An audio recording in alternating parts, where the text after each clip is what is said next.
Este mar, de perfil, de frente, sobre mí, como una piedra de voraces destellos, es incapaz de detenerte. Esa tarde ayer, náufrago en la playa, un pez que se moría.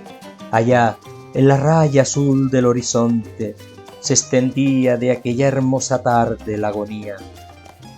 El poeta que se convirtió en ola y surcó el Atlántico, Manuel Díaz Martínez.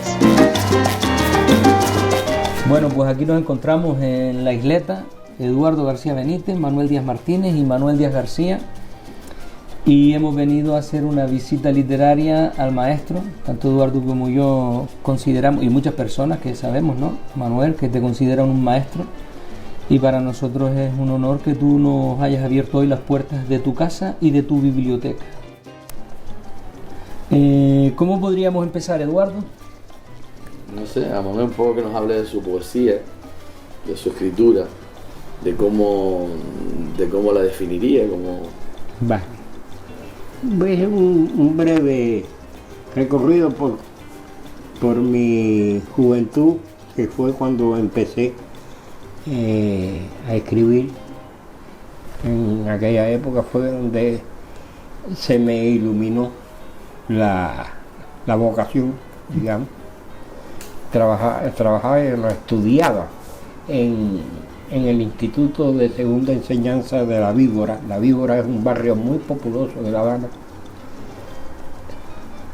Y ese instituto tenía, que era de reciente creación, tenía una biblioteca espléndida. Y recuerdo que mi contacto con la poesía fue a través del uso de esa biblioteca. Y un día tropecé con un libro de un poeta que yo no conocía, como no conocía prácticamente ninguno, porque entonces yo era un estudiante de bachillerato, que no tenía ni la menor idea de qué cosa es la poesía. Lo único que sabía es que se escribía en renglones cortados. Y me encontré así, de manos a boca, me encontré con un libro de un tal Gustavo Adolfo Bécquer. Y lo cogí, lo pedí prestado y me lo leí prácticamente en 2 noches. Y ese fue el detonante. Ese fue el detonante. Me puse a imitar las rimas de Bécquer, como haciendo ejercicio, porque no tenía yo eso en la mente, sino simplemente yo quería hacer algo tan bello como eso que yo estaba leyendo y lo tomé de modelo. ¿Y qué edad tenías, Manuel? Pues yo estaba en 2º año de bachillerato, creo, más o menos. Pues yo tendría unos 15 años, 16 años, por ahí. Y después de leerme ese libro de Bécquer, ya se me abrió el apetito y empecé a leer poesía como un desesperado, como queriendo abarcar en poco tiempo ese mundo infinito que es el de la creación poética. Pero así fue que yo empecé a escribir. Gracias a aquella biblioteca extrañamente bien surtida. En la época, eso era la época de Batista. Era una dictadura asquerosa, como casi todas, o como todas. Pero el país estaba próspero. El país era próspero económicamente. Y Cuba en aquella época estaba considerada la 3ª o 4ª economía de América Latina. Y en la biblioteca, que todavía lo pienso y me da hasta cierta emoción, porque yo cuando entré allí me dijeron, la bibliotecaria que me llevó a donde estaba la poesía dentro de la biblioteca, y yo vi aquellos estantes, me quedé como quien le muestra en el paraíso, ¿no? Y así fue que yo empecé a escribir poesía. ¿Y del romanticismo español a dónde fuiste luego? Del romanticismo español fui luego, así grosso modo, contando grosso modo, porque pellizqué en muchos lugares, ¿no? En Juan Ramón Jiménez, que fue otro descubrimiento. Porque ya todos eran descubrimientos. Claro. Ya, yo estaba en la época de los descubrimientos, porque era un adolescente. Y empecé a leer poesía española y después me cayeron poetas latinoamericanos en la mano y ya entonces empecé a... El caso es que yo publiqué mi primer librito de sonetos, mira tú, qué atrevimiento. Eso tiene una anécdota muy graciosa. Un poeta de mi generación, magnífico y con un enorme sentido del humor, era Roberto Brandi, que no se conoce fuera de Cuba. Y nos hicimos muy amigos en la época esa que eran jovencitos. Y yo había acabado de conocer a Becker, había escrito las primeras rimas mías y demás. Y un día me dice Roberto, dice: Manolo, a mí tu poesía no me gusta. ¿Por qué no pruebas con el cuento? Y yo le dije: por el cuento nunca se me había ocurrido escribir cuentos. Y escribí mis primeros cuentos. En aquella época en que esto sucedía, yo vivía en La Habana Vieja, en un edificio viejísimo, en un tercer piso. Y a mí me gustaba muchísimo aquel lugar. Mi familia vivía ahí, mis padres y yo, y nuestros gatos siempre presentes. Y Brandy fue ahí, esta conversación fue ahí, y me puse a escribir los primeros cuentos. En eso triunfó la revolución. Y los periódicos burgueses, como se llamaban los periódicos de la República,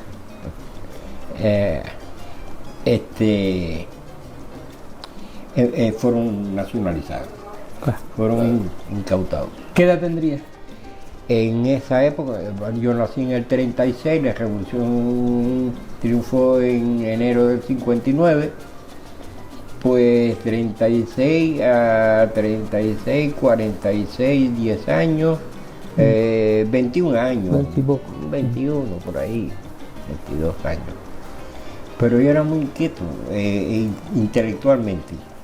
Me acuerdo que yo trabajaba de mecanógrafo en una notaría de La Habana Vieja. Y fue mi primer trabajo. El caso es que escribí los primeros cuentos míos, 2 cuentos. Se los mostré a Brandy. Y escribí un cuento. Se lo mostré a Brandy. A Brandy le gustó mucho el cuento ese. Está publicado. Bueno. Porque Brandy le habló entonces después a Rodríguez Feo, que era el que editaba, él era un millonario muy culto, además escritor también, que fue el que dio el dinero para la aparición de la revista Ciclón, una de las grandes revistas literarias de la Cuba de los 50. Y Brandy le habló a Pepe Rodríguez Feo de mí. Y Pepe quiso conocerme. Y nos citamos en una cafetería de Centro Habana. Una cafetería que estaba de moda entonces, cafetería americana. Y allí nos citamos. Pepe era un millonario. Yo lo esperé tomándome un café con leche. Cuando él llegó, le di el cuento. Él pidió otro café con leche. Y cuando pagó nada más que el suyo. Esas eran las cosas de Pepe. Después te lo encontrabas en la calle un día y acababas de comprar un libro maravilloso y te lo regalaba. Pepe era así. Entonces, bueno. me acuerdo que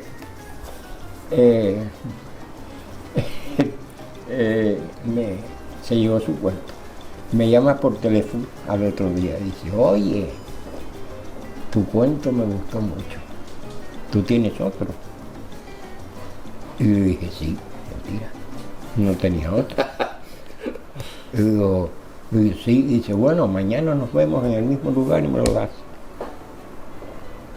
Ah, estupendo. Esa noche no dormí escribiendo un cuento. Cuando Y cuento que en el mismo lugar nos citamos al otro día y le di el cuento. Y fueron los dos primeros cuentos que yo publiqué, nada más y nada menos que en la reaparición en el ámbito de la cultura nacional cubana de la revista Ciclón. ¿Había mucha rivalidad entre ustedes ahí o solo camaradería? Bueno, entre este grupo que tú ves aquí había camaradería, pero como sucede en todas partes del mundo, en el mundo intelectual, tú me entiendes, siempre hay rivalidades entre grupos. Eso es inevitable y las había también. Incluso rivalidades ya no solo por cuestiones estéticas, de corrientes estéticas, sino también políticas. Porque con el triunfo de la revolución, el ambiente cultural en Cuba se politizó mucho. Se politizó mucho y muy enfrentamientos muy radicales, ¿no? Porque estábamos viviendo una época de radicalismo, era inevitable. Y eso trajo problemas. Permíteme un inciso. Tú que viviste aquella época, ¿tú crees que hay un paralelismo con esta que estamos viviendo actualmente o no? ¿Qué nos dirías tú? Yo creo que en Cuba, con el régimen que tenemos, desde hace ya la friolera de 63 años, Casi nada. el enfrentamiento cara a cara, de tipo intelectual y político, no ha cesado.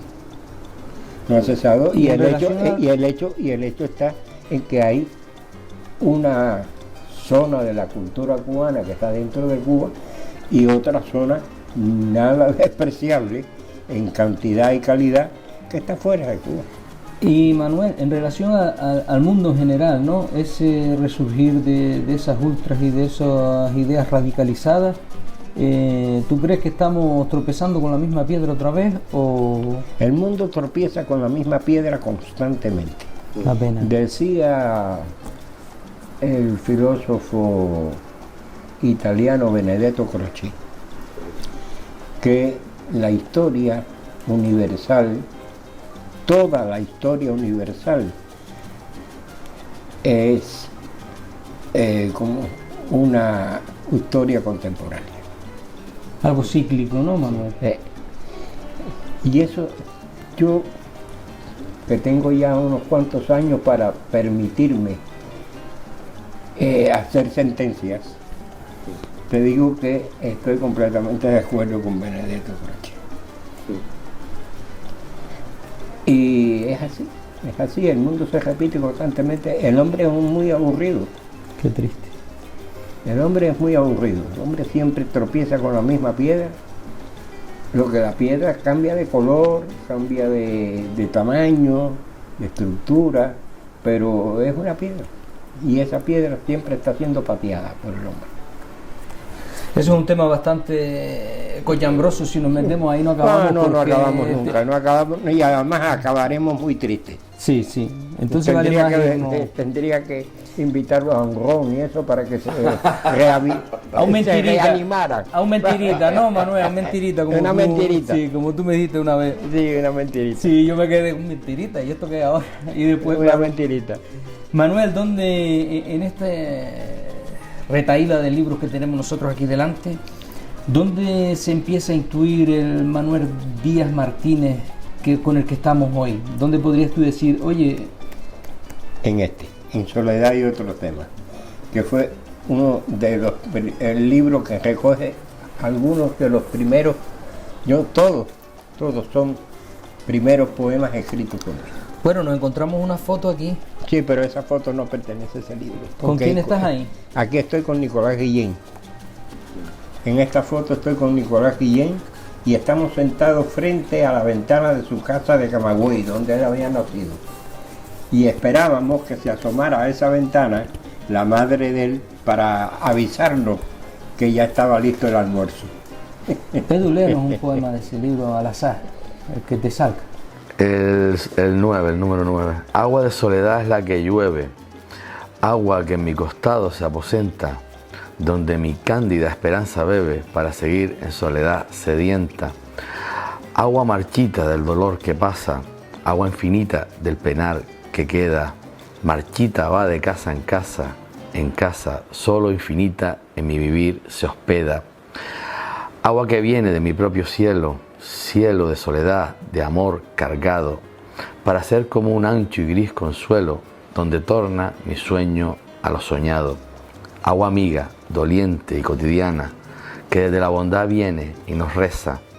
Agua que deja siempre en mi ventana su mística moneda de tristeza. Serpea el cielo de agua por mis ojos, como un sueño divinamente breve. Siento caer mi corazón de hinojos, agua de soledad es la que llueve. Yo sí intuyo un poco de romanticismo y de modernismo, ¿no? Pues exactamente.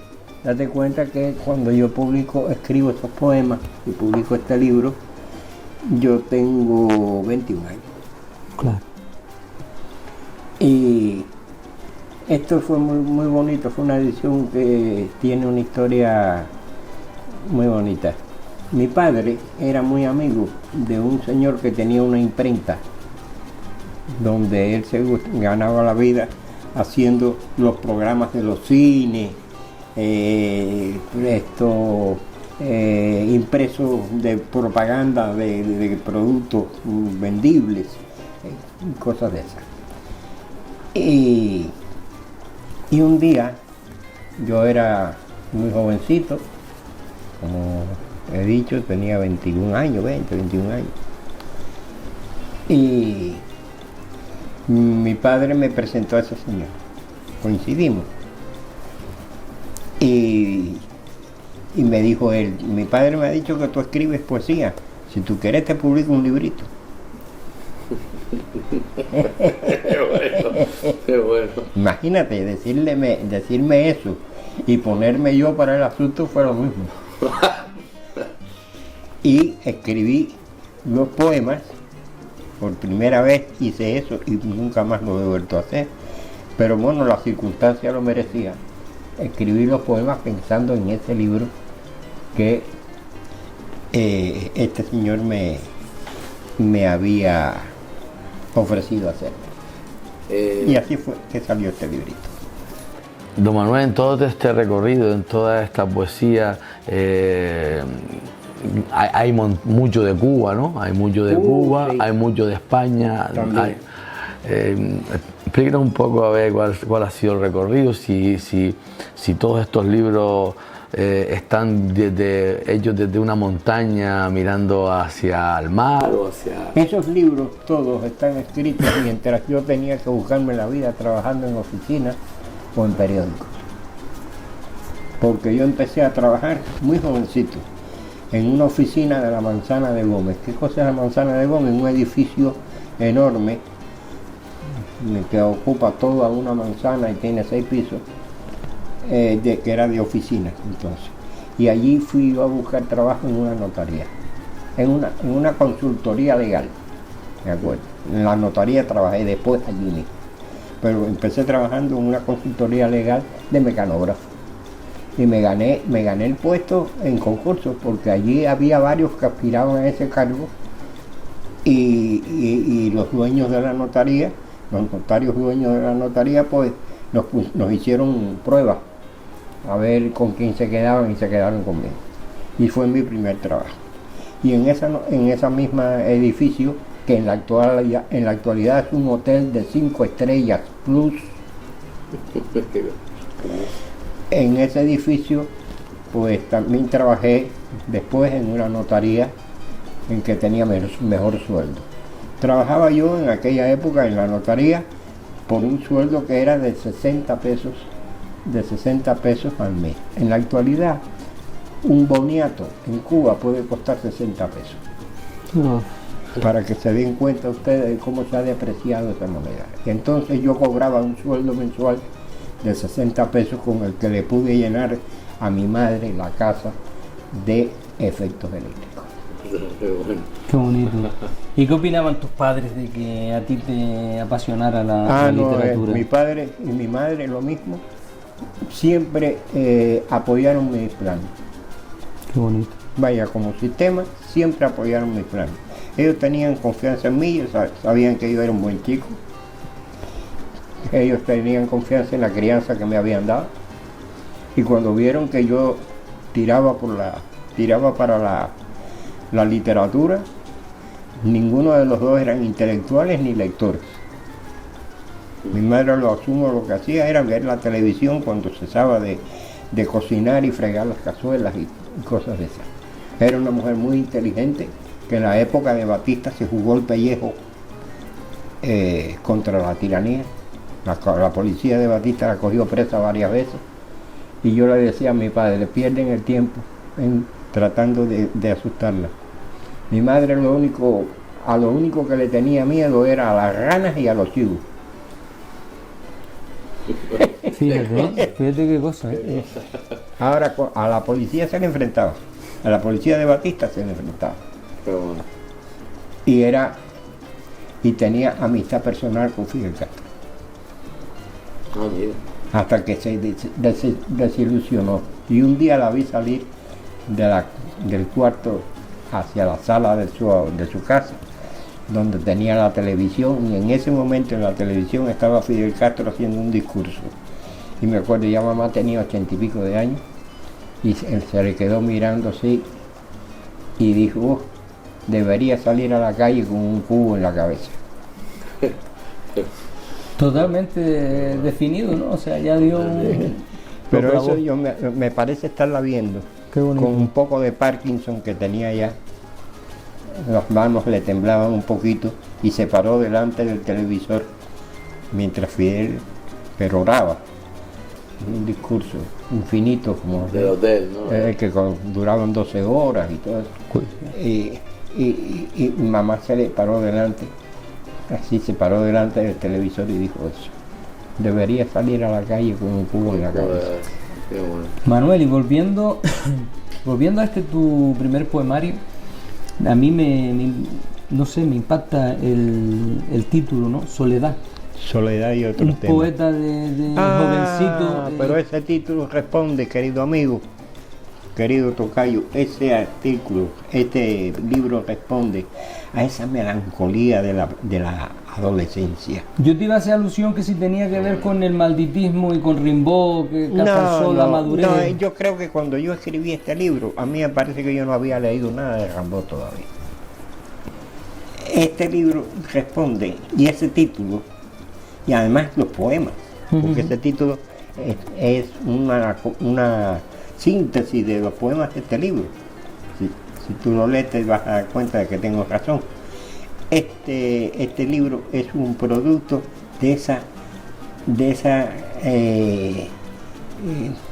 extraña tristeza que siempre acompaña esa melancolía. No, pero eso de la siempre acompaña al adolescencia. poeta, ¿no, Manuel? Ah, bueno, y desde luego si además eres poeta, estás perdido. Sí.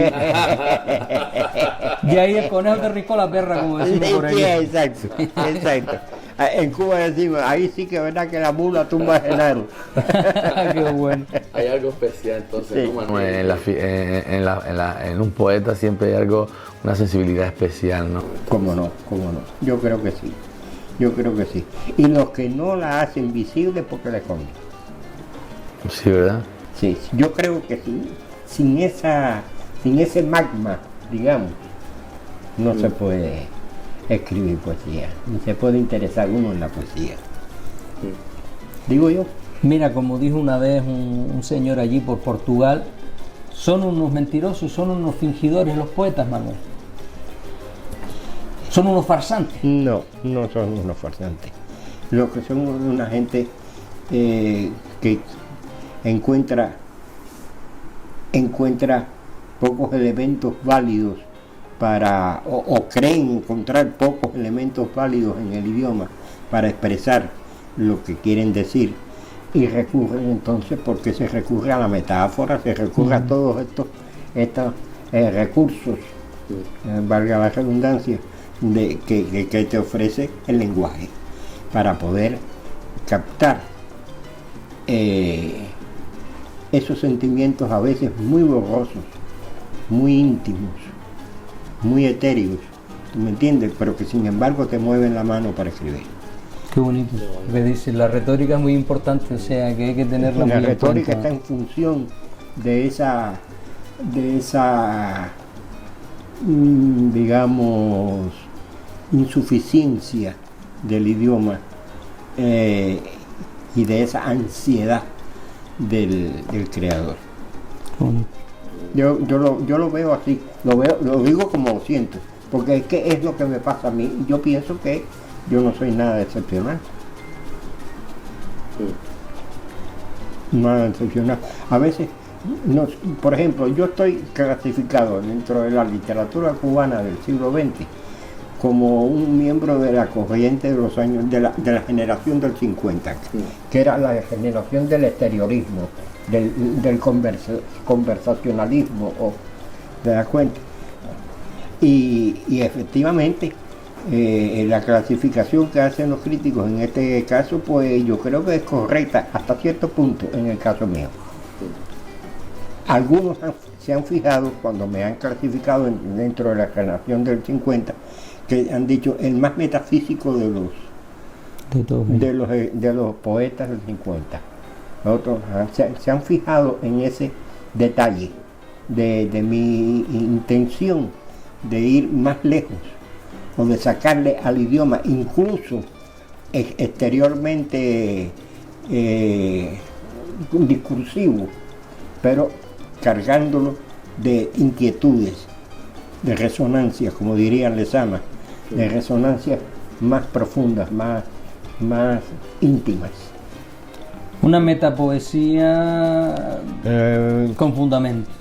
Sí, no, que digámoslo bien, así, sí. Acepto esa Definición. definición. Vale. Un proceso de búsqueda siempre, ¿no? Un proceso de búsqueda. En el caso mío es así, y puedo decir que en el caso de algunos poetas más de mi generación, que dio muy buenos poetas, es así también. Como en el caso de lo veo yo, quizás esté equivocado, pero yo lo veo así, como en el caso de poetas como Rafael Alcides Pérez, Armando Álvarez Bravo, Francisco de Oraa, son poetas, quizás me olvide de otros, Antón Arrufat, que vive aún como yo, estamos pegados a la vida. De todas formas, para si las personas que visionen este vídeo cuando se haga público, si quieren buscar, pues buscan la generación cubana del 50, estamos Busca hablando. la generación cubana del 50. Y ahí pues se puede... Rica generación, no muy comprendida en su época por algunos críticos, pero una generación muy efervescente en el sentido de buscar caminos, muy dada a buscar caminos, y además nos estábamos enfrentando a un país que teníamos en ese momento muy difícil y muy decepcionante. Era la dictadura de Batista. Vaya, la que le creó el ámbito del 50 en la historia de Cuba. Y en medio de ese ámbito hostil fue que la generación del 50 apareció y empezó a romper muros, a tratar de romper muros. Y en esa tarea me vi yo, y creo que fue la parte más emocionante de toda Manuel, mi carrera. Y en Cuba, por ejemplo, estamos hablando en los 50, pues estamos hablando que harían a lo mejor 50 años que dejaron de ser colonia española, ¿no? Exacto. Entonces, los movimientos literarios, corrientes, generaciones, en Cuba, ¿cuál crees tú que ha sido el más que ha impactado en los cubanos o que les ha hecho... Dentro de Cuba. Sí, en la misma Cuba. ¿Cuál crees tú que ha sido para ti el movimiento literario o generación? Pues hoy en día hay muchos estudiosos que no creen en las generaciones. Sí. Entonces, en movimientos literarios o generaciones o como lo quieran denominar, ¿cuál crees tú que dices tú? Pues mira, este fue el más que ayudó al cubano desde el punto de vista literario a fraguar, ¿no?, esa identidad. Mira, yo te diría que todos los movimientos que hubo varios. O sea, la historia de la poesía cubana del siglo XX es una historia por capítulos,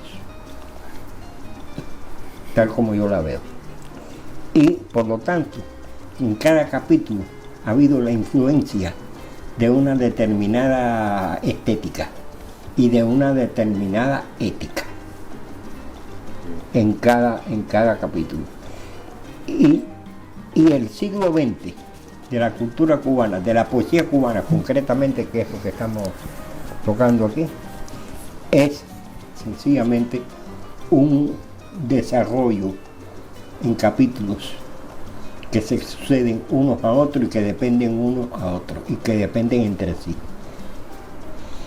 Y hay una unidad como si fuese una persona que da pasos, todos sus pasos son de ella, pero avanza por distintos paisajes.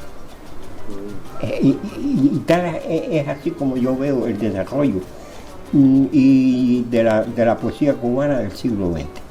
Y además, esto muy variado, con una enorme riqueza de formas, estilos, tendencias, preocupaciones.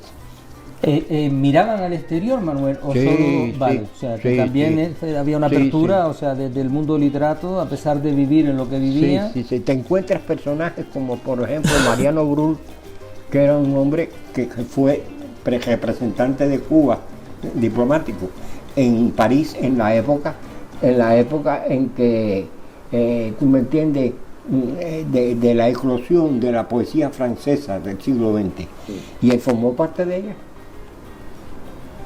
Qué bueno. Y es uno de los poetas básicos de Cuba en los primeros pasos de ese camino.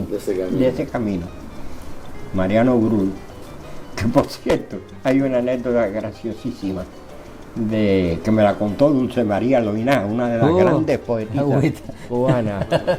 Dulce María Loinás, con la que tuve una amistad preciosa. Y eso me lo contó ella. Dice que en su casa, en los años 20, hicieron ella era de clase pudiente y además era hija del que había sido el del general Enrique Loinás del Castillo, que había sido el lugarteniente general de Antonio Maceo, uno de los jefes del Ejército Libertador, a quien conocí. Voy a hacer una anécdota con don Enrique. Me contaba ella que en su casa, o en una tertulia en que estaban la poetisa chilena, Gabriela Mistral, entre otras personas, y estaba Mariano Brull, y había otras personas. Y Mariano Brull leyó algunos de sus poemas de aquella época en que él estaba en París. Y cuando terminó de escribir la chilena, le dijo, Mariano, y el día que y dice, Mariano, pues fue la cosa, a ver si me acuerdo bien, Mariano, ¿y qué vas a hacer tú con esos cristalitos? Dios, qué bueno, ¿eh? Porque la chilena no se quedaba callada con nada. Qué bueno. Me acuerdo de él. Pero bueno. Yo conocí al padre de Dulce María Loina y esto quisiera que quedara, porque le tengo un agradecimiento infinito a ese señor. Año 1900, me parece 56, plena dictadura de Batista. Los muertos aparecían en la calle, tiroteados. Yo vi uno de esos, siendo un muchacho, siendo un adolescente, tirado al lado de una acera.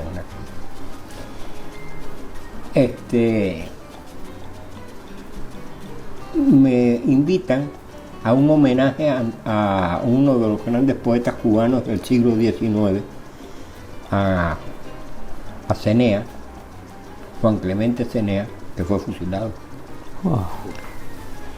Un homenaje a Clemente Cenea en la estatua que tiene ese poeta al principio del Prado, del Paseo del Prado en La Habana.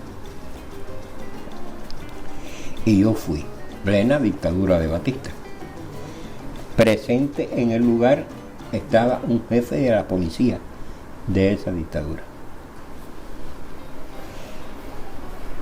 El acto fue organizado por los veteranos de la Guerra de Independencia, siendo el padre de Dulce María Loenaz un veterano de la Guerra de Independencia y nada más de esa categoría. Bueno, era un general que había sido el ayudante de uno de los jefes máximos del Ejército Libertador. Yo nunca lo había visto, lo vi allí por primera vez. Yo era prácticamente un adolescente. Impresiona eso, ¿no, Manuel? Se impresiona, porque estás viendo la historia que te enseñaron en el colegio y ese nombre sale en la historia de Cuba, que se dio del Ejército Libertador, el general Enrique Loinaz del Castillo, autor del himno invasor. ¿No me entiendes? Y yo lo tenía al lado en ese acto público. Era un hombre alto, viejo alto, de pelo ya muy blanco, pero alto y corpulento. Y estaba muy bien vestido, con su corbata. La gente de esa época no iba a actos y cosas así que no fuera bien presentado. Entonces recuerdo que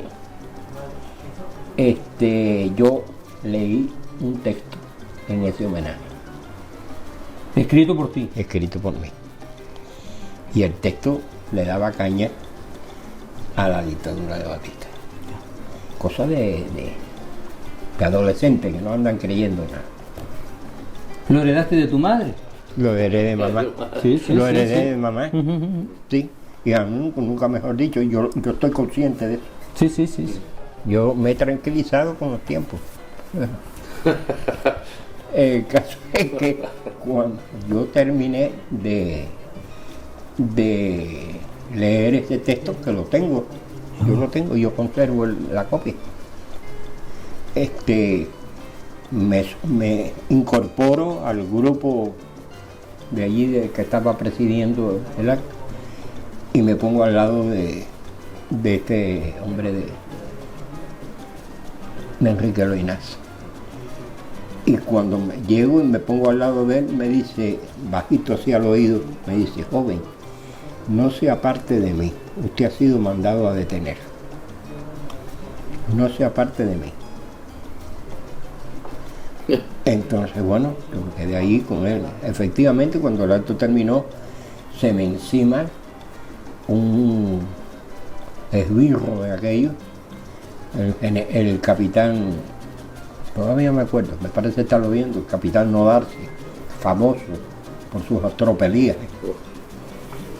Así, la policía cubana entonces, los oficiales usaban fustas. Y sí, meneándome la fusta delante de la cara, me dice: usted ha venido aquí a hacerle un homenaje a un poeta patriota o ha venido aquí a hacer política. Y cuando estaba en eso, yo recuerdo que le respondí: yo no tengo la culpa de que la historia de Cuba sea así. Con lo cual lo enfureció más. Y entonces, pero tenía al lado al padre de Dulce María. Y en eso veo venir a mi padre. Yo ahí sí verdad que me desplomé. Porque mi padre siempre estaba armado. Claro. Y yo digo, si a este hombre se le ocurre darme un fustazo, yo no sé qué va a hacer papá. Porque papá siempre estaba armado. Y entonces sí es verdad que una cosa puede ser una tragedia espantosa. Bueno, no sucedió nada, afortunadamente. Yo regresé con mi padre al donde estaba aparcado el coche de papá. Y cuando estábamos llegando al coche, el carro patrullero de la policía que se acerca, se nos aparca al lado y baja este mismo esbirro y le dice a mi padre, la culpa de todo esto que hacen los muchachos la tienen ustedes los padres, que no los educan como deben ser. Pero no pasó de ahí. Yo pensé que venía a detenerme. No pasó de ahí. Se detuvo simplemente para soltarle esta monserga a papá. Mi miedo. Recuerdo de eso. Manuel, ¿y la época de periodismo? Cuando ya entró a trabajar en el periódico. Bueno, yo entro a trabajar en el periódico cuando triunfa la revolución. Y entonces había publicado en periodiquitos del Instituto de Estudiantiles y cosas de esas que creé junto con otros condiscípulos, creé algunos. Pero cuando triunfa la revolución, reaparece un periódico que había sido clausurado desde hacía años por Batista, que era Noticias de Hoy, que era el Hoy, como le decíamos normalmente. Ese era el periódico del Partido Comunista de Cuba. El Partido Comunista fundado entre otros por el poeta Martínez Villena, Rubén Martínez Villena, poeta de los años 30, años 20, estupendo. A los que les interesa la poesía les recomiendo la lectura de Martínez Villena.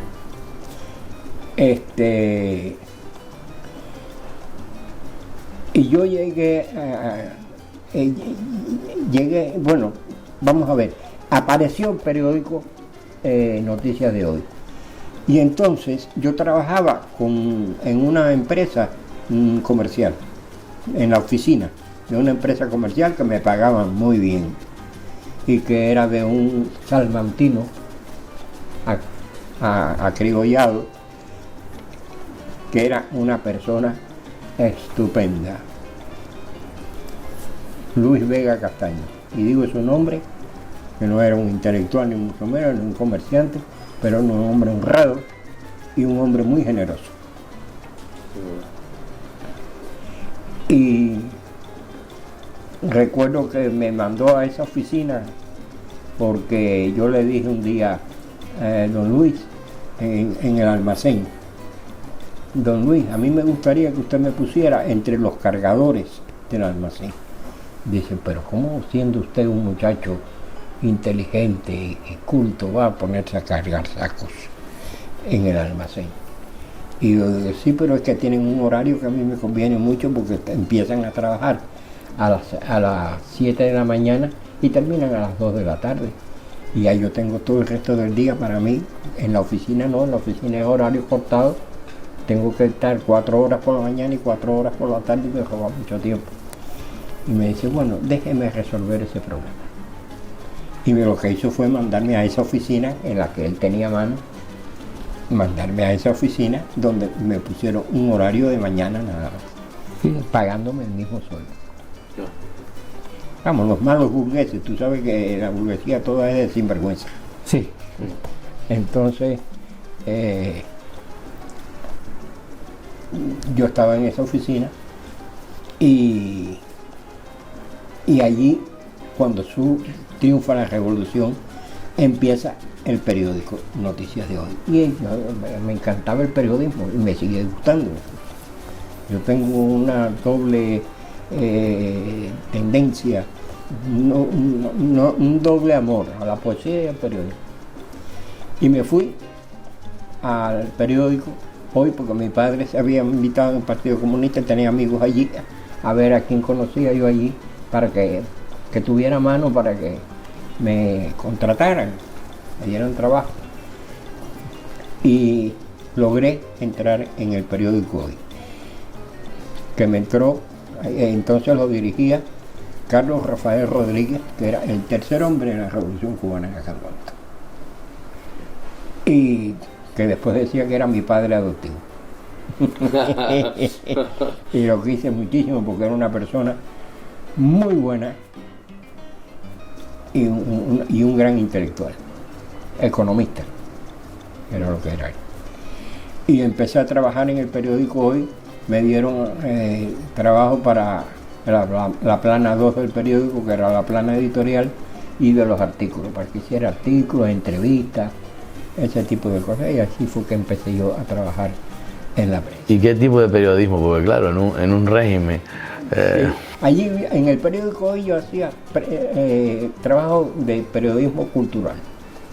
Ese era mi sector de trabajo allí, periodismo cultural. Y ese fue el que hice en ese periódico hasta que me fui, hasta que se acabó. Manuel, y en cuestión de generaciones a nivel de España, ya pasamos el romanticismo, 98, 27, 14, posguerra. ¿Cuál de esos movimientos crees tú que aportó más a la literatura española? Tú como... ¿A la española? Sí, o la española o si influyó también en la cubana, pero a la española en concreto, ¿qué movimiento crees tú que le ha aportado más? A la poesía española, sí, digamos, sí. De los movimientos culturales que hubo en Europa. Sí, generaciones, o sea... ya para ir en ese terreno me siento menos seguro. Pero por los poetas españoles que he conocido, que he leído, son muchos, yo pienso que hay como dos corrientes que son corrientes maestras dentro de la poesía española que yo he leído del siglo XX. Y creo que digamos que ha habido el surrealismo en cierto modo al principio del siglo. El surrealismo creo que influyó bastante en algunos poetas notables de los que he leído al principio del siglo. Después veo que aparece con la República y sobre todo con la guerra contra la República. ¿Tú me entiendes? Aparece ya una poesía más de combate, más social, más agresiva, pero también en el caso de España muy imaginativa, que dio poetas extraordinarios como Miguel Hernández, como que ya estamos hablando de cosas mayores, Lorca, Rafael Alberti y tutti quanti. Sí, pues, ¿tú me entiendes? Porque ustedes tienen, los españoles, ustedes no, nosotros los españoles tenemos una historia literaria maravillosa. exquisita. Maravillosa. A mí, ya te digo, en el caso mío concreto, el poeta que me impulsó a escribir no fue un cubano. Ya, y mira ya. que tenía yo de cerquita a José Martí. ¿Tú me entiendes? Casi nada. Si no fue Becker, un poeta romántico, pero que introdujo el modernismo ya en su poesía, tal y como yo lo he interpretado. Quizás esté equivocado, pero yo no, lo ya veo me lo han así. dicho Yo más creo, personas que realmente no fue Rubén Darío quien... Él sería a lo mejor el impulsor, pero el que lo propuso por primera vez... yo he encontrado... Hay estudiosos que contradicen eso, ¿no? Yo diría que vemos las raíces de eso o los primeros lampos, tú me entiendes, de esa tendencia estética en Becker. Becker. Bien, bien. En Becker. Manuel, y yo creo que leemos otro poemita de este libro y ahora nos explicas un poquito, ¿no? Porque creo que este libro también es algo muy importante en tu vida. Sí, sí lo es, sí lo fue. Es mi primer libro que yo no rechazo. Qué bueno. No, eso es muy, cuidado, eso es muy importante. Es muy importante porque el poeta suele rechazar su obra. Sí. Yo, por ejemplo, aquí veo todavía hasta este libro, Soledad, ¿tú me entiendes? Mis primeros pasos con deficiencias, con cosas, o no deficiencias, con cosas que no me gustan ya. Pero aquí sí encuentro cosas que me siguen gustando y creo que mi voz en este libro salió ya más hecha. Pues mira, Manuel, abrí por aquí y la verdad que me gusta porque es un homenaje a tu mujer y a la familia, ¿no? Ah, sí. Retrato de familia. Retrato de familia. Y creo que es muy bonito. Mi mujer sonríe, yo sonrío. Graviela, mi hija, llora. Así aparecemos en el retrato de familia. Claudia no ha sido retratada. Su rosada imagen está aún en el vacío, suspendida entre un rayo de sol y la blancura de la sábana que lo devora. Mirando mejor, advierto que ni mi mujer ni yo sonreímos. Mi hija llora. Qué bonito. Sí. Ese libro es el que cuando yo lo compuse y lo leí seguido, sí, ya con el propósito de publicarlo, que apareció el concurso y lo mandé al concurso. Me di cuenta de que lo había hecho con más seguridad, teniendo más seguridad en lo que hacía. En los otros había más el azar, más el juego. En este noté que había una cosa de como que empezaba a ser maduro. Exacto. Más que maduro, fuiste entendiendo un poco más que la poesía no es lo primero que sale, a lo mejor. Lo primero que sale son las emociones, los sentimientos, la poesía viene después, cuando la trabajamos. Cuando la trabajamos. Hay que trabajarla. Manuel Díaz Martínez, Vivir es eso. Premio de Poesía Julián del Casal, 1967. Exacto. Entonces hay que decir el libro, explicarlo bien, y esto fue ya lo que te catapultó dentro de Cuba, ¿no? Como un poeta de primera categoría, ¿no? Sí, ese fue este libro, para decirlo de alguna manera, fue el que me situó ya dentro de la corriente de la poesía que iba a ir andando ya dentro de Cuba. Ese libro sin duda alguna. Y además fue respaldado por el premio de un jurado que vamos.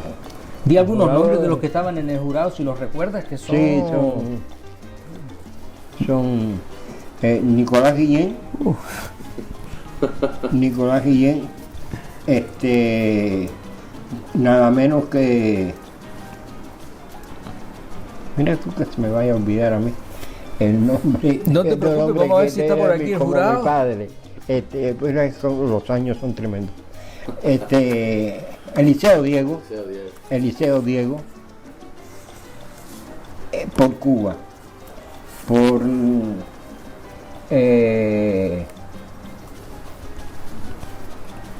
estaba, es que tú sabes qué me pasa, que se me cuelan los que estaban, se me cuelan los que integraron el jurado que premió a Padilla. Y me hago una torta ahí. Mira, ya que nombraste a Eliseo Diego, vamos a leer un poquito lo que él deja atrás, ¿no? Ah, sí, dice, la palabra de él. Sí, Manuel Díaz Martínez, en sus poemas, parece que viniera de muy lejos. Y así es, en efecto. Viene de dar vuelta a las cosas por su costado nocturno, abriéndoles los escotillones al abismo, con lo que aún los sucedidos más recientes cobran esa resonancia, ese gran vaho de caja honda en que se escucha la buena poesía de todos los tiempos. Véanse los versos que quedan bajo este título en sordina. Mi madre, que no es persona importante, y siéntase como a estos años de ahora los recorre un eco remoto satisfactoriamente profundo. Y es que, siendo su tema el más actual imaginable, el hombre, Díaz Martínez descubre, con legítimo azoro, que hay mucha más en él de lo que alcanza la vista. Este mucho más da de una parte la necesidad y de otra la utilidad de su poesía. Uno puede muy bien perder su tiempo en el de Díaz Martínez, seguro de que al cerrar su libro lo habrá recuperado con creces. Qué palabras más lindas, Manuel. Sí, es que Eliseo era un poeta y una persona además. No sé qué era mejor, si la persona o el poeta. En Eliseo. Qué palabras más lindas, ¿eh? Eliseo es uno de los grandes poetas que ha dado Cuba en todos los tiempos. Era del grupo Origini. Además que un grupo que, como sabemos, capitaneaba, por decirlo de alguna manera, y siempre fue. Yo nunca olvidaré, esto lo voy a decir por primera vez en público porque me parece una. No sé si alguien podría pensar que estoy inventando. Pero bueno, salíamos de Cádiz, un grupo de poetas cubanos que nos invitaron a Cádiz, hicimos una lectura en la biblioteca de Cádiz, un lugar entrañable, y íbamos en el tren rumbo a Madrid. No, rumbo a Madrid no, íbamos rumbo al sur a Málaga. Ahora me acuerdo bien. Que estábamos invitados allí también a hacer una lectura de poemas. Éramos Eliseo Diego, Pablo Armando Fernández, Miguel Barnet y no me acuerdo si estaba alguien más. Sí, vale, y yo. Y hicimos una lectura, los cubanitos hicimos una lectura en la biblioteca colectiva, en la biblioteca de Cádiz. Y recuerdo que en el tren, en el compartimento que lo ocupábamos nosotros nada más, también nos leímos algunos poemas, hubo una discusión sobre la poesía y nos leímos algunos poemas unos a otros, qué sé yo. Y en un momento dado, Eliseo salió al pasillo a fumar. Y yo también. Cuando yo fumaba. Y salimos al pasillo a fumar al lado de la ventana, ahí a encender cigarros. Y me acuerdo que Eliseo, encendiendo cigarros, me dijo una de las cosas que más me estimularon en la vida. Bueno, dicha por él, porque eso no lo dice cualquiera, cualquiera no, lo estaba diciendo Eliseo, digo.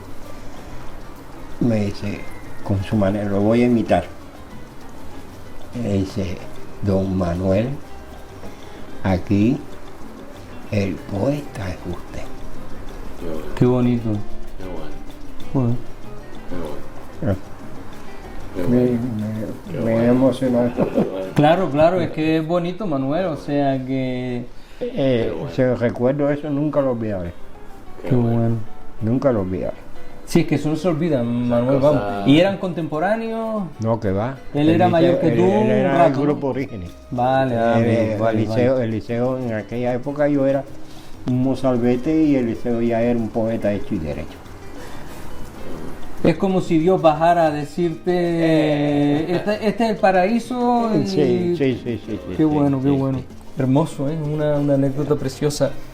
Tenemos a Manuel con su poesía, con las influencias de Cuba y demás. ¿Hay algo de Manuel? ¿Alguna influencia de Rusia? ¿Alguna influencia de poetas rusos? Sí, como no. Yo siempre he dicho que los poetas estamos hechos de poetas. Y entre los que me han hecho a mí están dos poetas rusos de primer orden, que son Pushkin, entre los clásicos, y Mayakovsky. Muy bueno. Porque los he leído y los he leído en buenas traducciones. Y sí, yo recuerdo, a propósito de esta pregunta que tú has hecho, una visita que nos hizo a Cuba una poetisa rusa de la época soviética.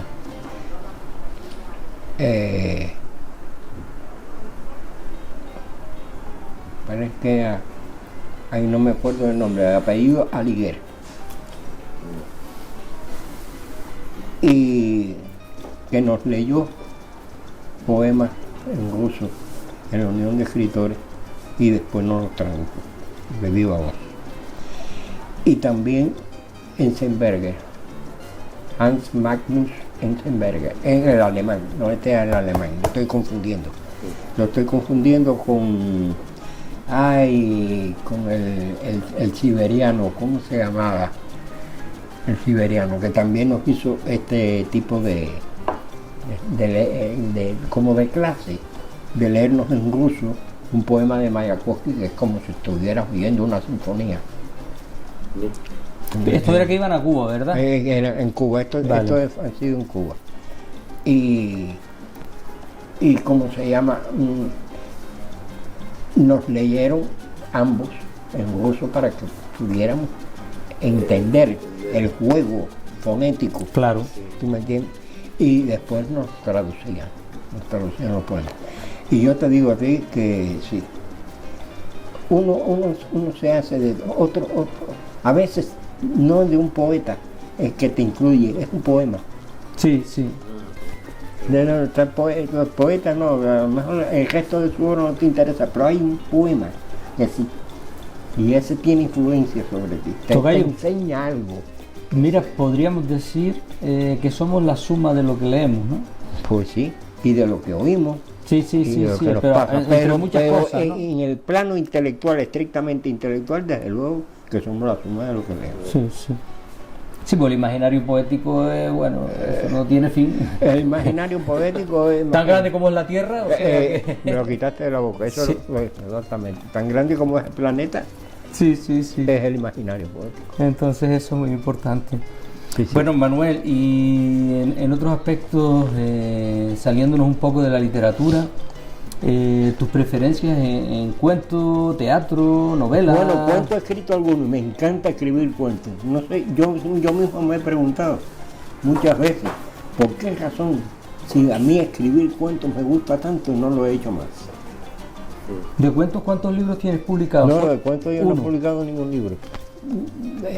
Lo que he publicado en un libro de poemas, 2 o 3 cuentos. Vale. Incluso quería publicar más, pero hay dos de mis cuentos, y lo lamento profundamente porque eran cuentos que me gustaban mucho. No los encuentro, no los he encontrado, no sé dónde los he metido. Qué pena. Bueno, pues ya le marcamos trabajo a tus hijas, entonces para cuando les dé por ahí que haga una recopilación de los cuentos. Ah, sí. Y buscaremos una editorial que los edite. Vale, ¿Por qué no? vale. Pues si serán a lo sumo 6 o 7, contando con los que Con los que publiqué. tienes ahí. Sí, no más. Y yo siempre que me hacen esa pregunta, me viene la pregunta que yo me hago siempre. Luego, si me gusta tanto el cuento como género, y escribirlo para mí ha sido un placer, porque no lo he hecho más. O publicar. Sí, es que el cuento, cuidado, el cuento creo que es lo que más se acerca a la poesía en complejidad. Sin duda alguna. Porque la novela es una novela. Sí, o sea, sin desprestigiar y sin menospreciar el trabajo Pero de los novelistas. Es otra, la faena en Sí, la novela sí, es otra. tienes más tiempo para... Ahora, cuento y poesía, estoy completamente de acuerdo Sí, contigo, sí. que son parientes. Sí, una complejidad tremenda. Sí, porque el cuento necesita también una descarga, emocional y digamos íntima. ¿Tú me entiendes? Para que vibre, para que viva. Y como cuentistas, ¿quién llama tu atención? ¿Quién te gusta más allá de Borges? Bueno, Porque- aparte de Borges, que ya es el maestro de los maestros. Por eso te lo dije. O sea, Aparte de Borges, nosotros los cubanos tuvimos la suerte de tener uno de los cuentistas mejores que ha dado América Latina en el siglo XX, que es Onelio Jorge Cardoso. ya me lo habían nombrado y no lo he leído. El Manuel. Guajiro Cardoso, que era un hombre maravilloso. Maravilloso. Maravilloso como cuentista. Y como persona también, porque era un hombre muy noble. ¿Lo trataste también? Sí, sí, como no. No, yo tuve muchísima amistad con él. Éramos los dos de la misma provincia. Él es el mayor que yo. Cornelio Jorge era una persona encantadora. El Guajiro, Cornelio, como decíamos. Y la música, Manuel, yo siempre he tenido la curiosidad, digo, que un cubano sin música o sin preferencias musicales. Claro, sí, a mí la música me fascina. A mí la música me fascina y yo cuando estoy solo aquí me pongo alguna canción. Aquí tengo yo unos cuantos discos de música cubana maravillosos. Compay Segundo. No, lo que tengo aquí tengo una joyita que se lo pongo siempre a los compañeros, a los amigos que no son cubanos, para que oigan la Cuba de los años 20, de principios del 20, no, de los años 10 y pico, 1910 y pico, que era el... Aquí tenemos el sexteto habanero, y este es muy bonito, porque además es la Cuba de los negros, todos esos son hijos de esclavos. Qué bueno, todos Manuel. esos que están ahí que tú ves son hijos de esclavos. Afrocubanos. Entonces lo que hacemos, Manuel, que nos pone un poquito de música.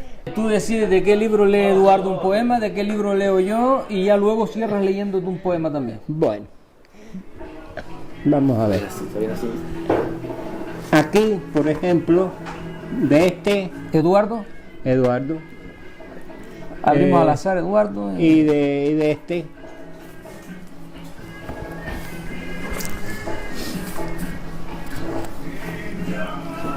Convite de Don Francisco de Quevedo a Luis Maré. Muy bien. El señor Don Francisco de Quevedo invita, sacando el cráneo del sombrero, esta noche para honrar difuntos. Hay albóndigas de res, queso manchego, una buena merluza vizcaína y vino fuerte entre pólvora y coñac. No le quito el ojo de la mano, ni él quita la mano del estoque. Hemos estado largo tiempo solos, a punto de irnos a los dientes, y al fin hemos venido a dar la fiesta. Bien sentada a la mesa está su sombra, viva en el brillo de los huesos. La mía se derrama por el piso, y es mi cuerpo esta impaciente sombra que me será difícil recoger. Es fiesta de dos, mas nunca solitaria. La ventera nos hace compañía, compartimos con ella los años que no come, sus nalgas de humo y el lunar de polvo que le mancha las caderas.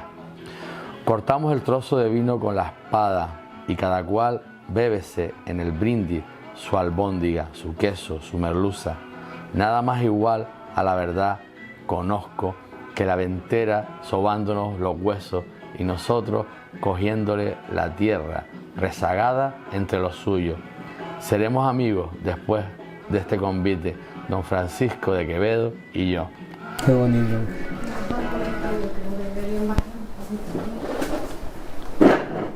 Bueno, poemas en la isleta. Mientras miro, acodado en la ventana, el paso de bañistas y palomas, siento que tú también, madre, te asomas al marino esplendor de esta mañana. Es natural que sienta tu presencia porque a lo largo de mi largo viaje siempre estuviste, madre, en mi paisaje, y en él fuiste la luz, la transparencia.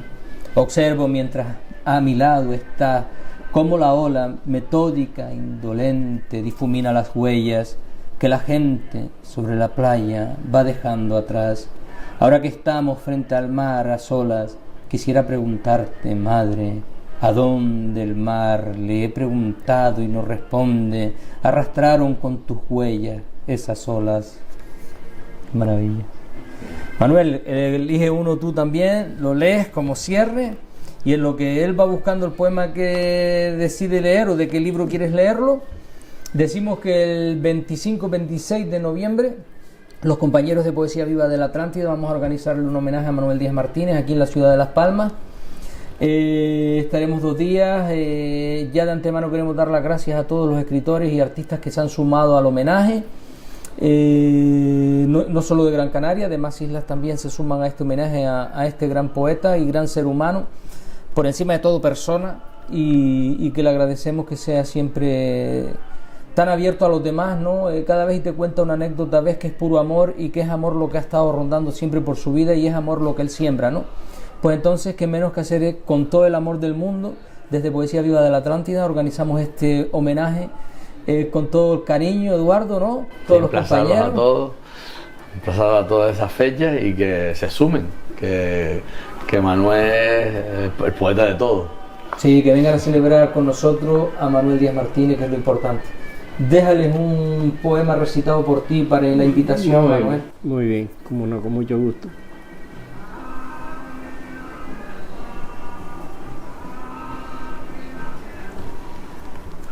Carta al futuro. Hoy me dirijo a ustedes, los presuntos, los ansiados hombres del futuro, los lectores cuyos fallos, los fallos del mañana, también han de pesar sobre mis silencios y mis palabras. A ustedes llegará desde estos tiempos que vivo un sonido gigante como de sinfonía, pero acaso no perciban bajo el himno de la historia, porque la historia es solemne y se ocupa de las grandes cosas. Las humildes melodías cotidianas, mortales, imperfectas, que canto para mis contemporáneos. Ellas van en la corriente de agua subterránea que murmura bajo el bosque colosal de nuestro siglo y alimenta sus entrañas. Y no es fácil, en el torrente del himno, en el estruendo del agua en su carrera, percibir el canto de una gota suelta. ¿Pueden precisar ustedes mi estrella en esta galaxia infinita? ¿Oyen acaso mi canción en la urdimbre de la sinfonía? Es posible que jamás distingan ni mi luz ni mi canto, ni mis palabras ni mis silencios, porque ni fueron grandes ni fueron tantos. Hermanos míos, me dirijo a ustedes con el ruego de que nunca olviden que ese mundo espléndido en que viven es el fulgor y es el eco de la gran sinfonía que del nuestro les llega, de ese himno imponente que, como las galaxias que en la noche estallan, es una sonora multitud de minúsculas y enormes estrellas. Esas estrellas todas juntas en ustedes aún cantan encendidas, aunque muchas estén apagadas, calladas, dormidas. Bravo. Qué bonito. Pura magia. Teníamos el mar de fondo, teníamos aquí la voz del maestro y el sexteto habanero también acompañándonos. Magia. Eduardo, unas palabras de despedida. Gracias a don Manuel por acogernos en su casa. Y nada, y que siga usted así de fuerte.